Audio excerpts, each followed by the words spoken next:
Students, I hope you all are fine. Now students, we have completed first exercise of chapter 5th in the last video. Now we have start with the exercise 5.2. So now firstly we have discussed about the laws of exponents. The laws of exponents, that first law is p raised to power m multiplication p raised to power n is equal to p raised to power m plus n.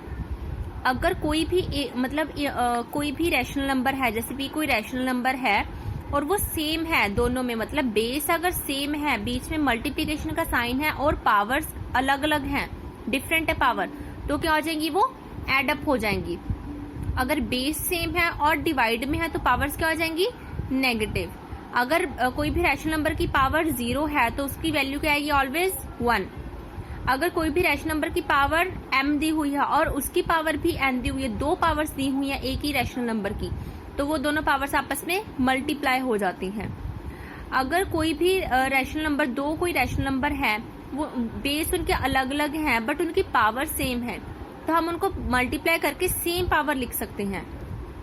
And division में भी same ऐसे ही कर सकते हैं, क्योंकि divide में हम लिखते हैं ना p बाई क्यू की फॉर्म में, वही करते हैं p by Q upon raise to power m, क्योंकि दोनों की पावर क्या थी, सेम थी. अब इसमें एक नई चीज ऐड हुई है. हमने ये जो लॉस किए हैं वो हमने स्टार्टिंग में भी जो चैप्टर की इंट्रोडक्शन में पढ़े थे, पर अब ये एक चीज, एक और लॉ आया है. अगर हम किसी भी चीज को की पावर लिखते हैं -1, किसी भी रैशनल नंबर की पावर आती है -1, तो वो क्या आ जाता है, रेसिप्रोकल में आ जाता है.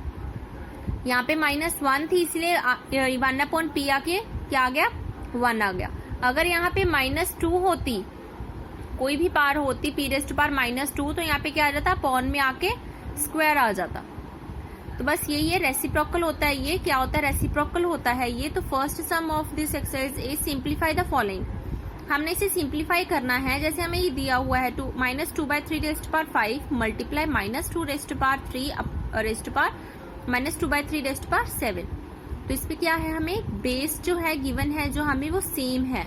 अगर बेस सेम है और बीच में मल्टीप्लिकेशन का साइन है तो हमारा ये लॉ लग जाएगा. मीन्स इनकी पावर्स क्या हो जाएंगी, एड अप हो जाएंगी. हमने वही किया, बेस सेम करके इनकी पावर एड अप कर दी. 5 + 7 कितना हुआ, 12. तो ये हमारा आंसर आ गया. सेकंड भी हमारा ऐसे ही है, इसमें भी बेस गिवन है, वो सेम है, -8 एंड -8. तो मल्टीप्लिकेशन का साइन है तो हमने यही लॉ लगाया. तो इसमें क्या है, बेस सेम रख के उसके बाद क्या आ जाएगा, पावर्स क्या हो जाती हैं, एड अप हो जाती हैं मल्टीप्लिकेशन में. तो हमने वही किया. 5 + 3 कितना आ गया, -8 रेज़ टू पावर 8. इसके सारे पार्ट जो इसी ऐसे ही हैं, सेम ही हैं. So the next question is solve the following. हमें गिवन है, इसे सॉल्व करना है. तो नेक्स्ट हमें जैसे मल्टीप्लिकेशन में दिया था, अब हमें डिवाइड में दिया हुआ है. हमें डिवाइड वाली प्रॉपर्टी लगानी है. जैसे कोई भी रैशनल नंबर है p raise to power m divide p raise to power n, अगर बेस सेम है तो पावर्स क्या हो जाएंगी, माइनस हो जाएंगी. अगर बीच में ऑपरेशन कौन सा है, डिवीजन का ऑपरेशन है. तो हमने वही किया. p रेज़ टू पावर 12 - 25, 12 - 25 आ गया. p रेज़ टू पावर -13, तो ये क्या आ गया, हमारा आंसर आ गया. सेकंड भी यही आया. पहले हमने क्या करना है, हमें 2 raise to power 5 raise to power 3 दिया था, पहले हमने इसे सॉल्व करना है. इसे ये वाली प्रॉपर्टी लगा के सॉल्व किया. उसके बाद क्या किया, हमने वही प्रॉपर्टी लगी, इस पे p raise to power m multiply p raise to power n, तो क्या आ गया, p raise to power m plus n. तो हमने क्या कर दिया, इनको अलग अलग कर दिया. वैसे हम इसे ऐसे भी कर सकते थे, इनको अलग अलग करके फिर क्या लिख दिया, 2 रेज़ टू पावर 5 मल्टीप्लाई 3 कितना है, 2 रेज़ टू पावर 15. इसे भी एक्सपैंड कर दिया.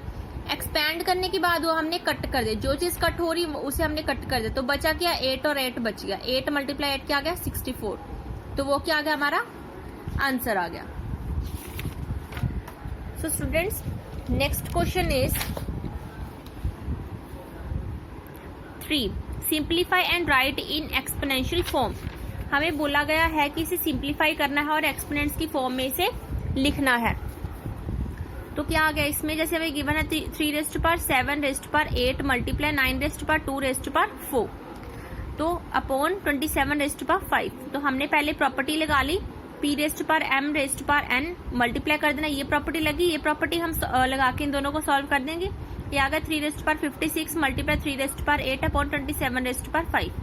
हमें ये पता है कि 9 के टेबल पे, अब देखो 3 रेज़ टू पावर 56 है. अब 3 को एक्सपैंड करने के लिए हम इसे 56 टाइम्स तो नहीं लिख सकते, हमें ये भी पता है कि 9 के टेबल में 27 आता है, तो हम जो एक्सपेंड कर सकते, जो पॉसिबल है हमारे लिए, पहले हम वो एक्सपेंड करेंगे। हमने 356 एज इट इज लिख दिया और 9 को एक्सपेंड कर दिया और 27 को भी कर दिया। अब 9 के टेबल पे देखो, 9 3 27, 9 3 27, 9 3 27, हमने सारे जो कट कर दिए, ठीक है। 5 से हम 5 9 से हमने 5 27 कट कर दिए। अब 3 3 बच रहा था तो 3 भी डिवाइड हो गया, तो कितने, ये सारे जो 9 थे वो सारे कट हो गए, सिर्फ ओनली 3 बचा इसमें, ये वाला 3 आ गया एंड ये 356 तो हमारे पास था, ये भी हमने लिख दिया। ये क्या आ गया, इसकी पावर 1 है, तो हमने वही प्रॉपर्टी लगा ली, p रेस्ट पर m मल्टीप्लाई p रेस्ट पर n, तो p रेस्ट पर m प्लस n, तो इसमें m क्या है 56, n क्या है +1, तो ये क्या आ गया 57, 3 रेस्ट पर 57। तो सेकंड क्वेश्चन भी ऐसे आया, m रेस्ट पर 15 मल्टीप्लाई m रेस्ट पर 4 मल्टीप्लाई m रेस्ट पर 3 मल्टीप्लाई m रेस्ट पर 2 अपॉन m रेस्ट पर 14 मल्टीप्लाई m रेस्ट पर 3। तो हमने इसमें भी यही वाली प्रॉपर्टी लगानी है, मल्टीप्लीकेशन है क्योंकि सब में, और बेस सेम है, पावर्स अलग अलग है, तो हमने m प्लस n कर देना, सारी पावर्स एड अप कर देनी है। तो हमने सारी पावर्स एड अप कर दी, वो क्या आ गया m रेस्ट पर 24 अपॉन m रेस्ट पर 17। अब ये हमें डिवीजन में p बाई q की फॉर्म में गिवन है, तो हम क्या कर देंगे, डिवीजन है तो हमने क्या कर दिया, इनके बेस सेम है, तो p रेस्ट पर m डिवाइड p रेस्ट पर n, तो ये प्रॉपर्टी लगाने के बाद क्या हो गया 24 माइनस 17 आ गया, तो माइनस करके कितना आया 7, तो ये क्या आ गया हमारा आंसर आ गया हमारा। तो उसके नेक्स्ट क्या आ गया, next is fourth question, simplify the following terms.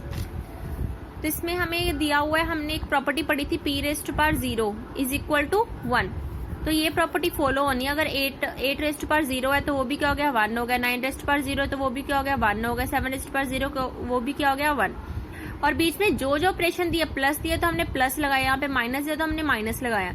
अब हमने क्या किया, प्लस प्लस वाली टर्म एक साइड कर ली और माइनस वाली एक साइड कर ली, तो 1 + 1 2, 2 - 1 इज 1, तो ये हमारा आंसर आ गया।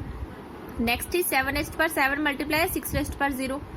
अब इसमें भी क्या आ गया, 7 रेस्ट पर 0 क्या आ गया 1 आ गया, मल्टीप्लाई 6 रेस्ट पर 0 क्या आ गया 1, 1 1 जा 1 नहीं आता है। सो ऐसे ही इसके मैं सिर्फ दो पार्ट्स करवा रही हूँ क्योंकि इसके सारे पार्ट्स जो है बिल्कुल सेम है।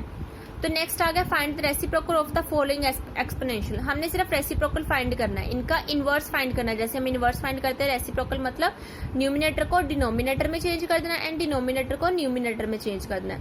यहाँ पे गिवन है -2 बाय 9 रेस्ट पर 3, तो इसका रेसिप्रोकल क्या होगा, ये डिनोमिनेटर ऊपर आ जाएगा और न्यूमिनेटर नीचे चला जाएगा। ये क्या होगा -9/2 रेस्ट पर 3।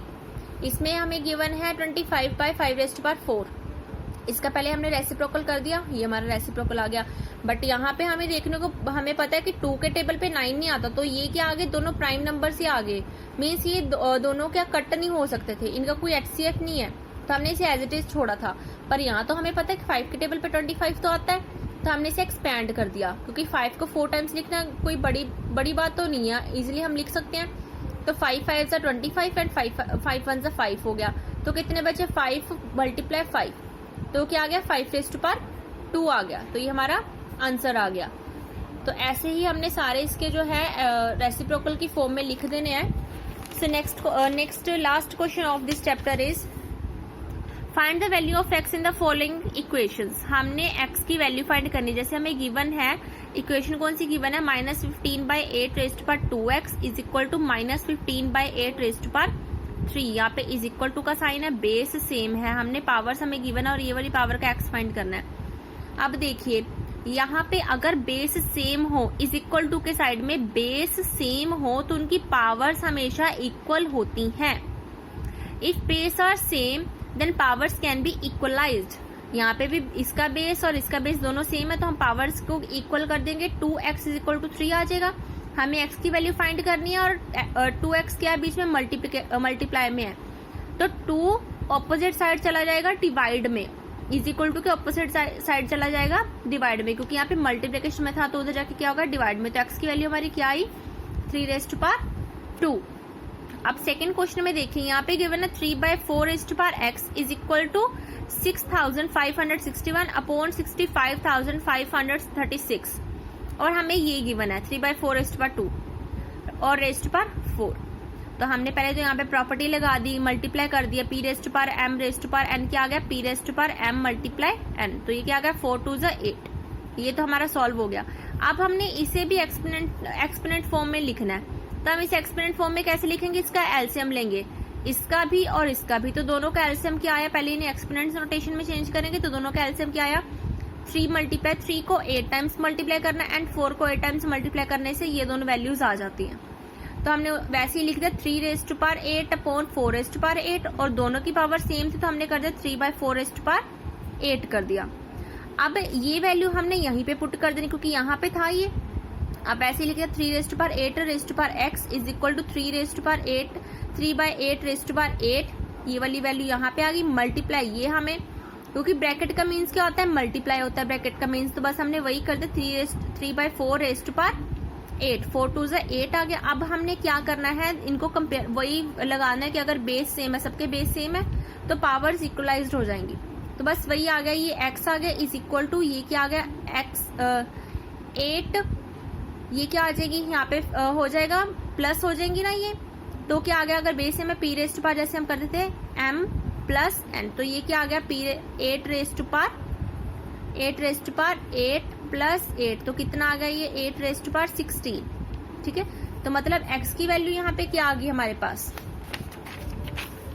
यहाँ पे हमारे पास x की वैल्यू क्या आ गई 16, तो ये क्या था हमारा आंसर था। तो ये भी लास्ट में ये भी इजी है, इसे हमने मल्टीप्लाई करना, दोनों की पावर 3 है तो हम इसे मल्टीप्लाई कर सकते हैं, मल्टीप्लाई करके क्या बन गया -6, तो यहाँ पे भी -6 था, तो ये क्या हो गया बेस सेम होगी तो पावर्स क्या इक्वलाइज हो सकती हैं, तो x की वैल्यू यहाँ पे क्या आ गई 3 आ गई। So students, I hope you all will understand this topic. Thank you.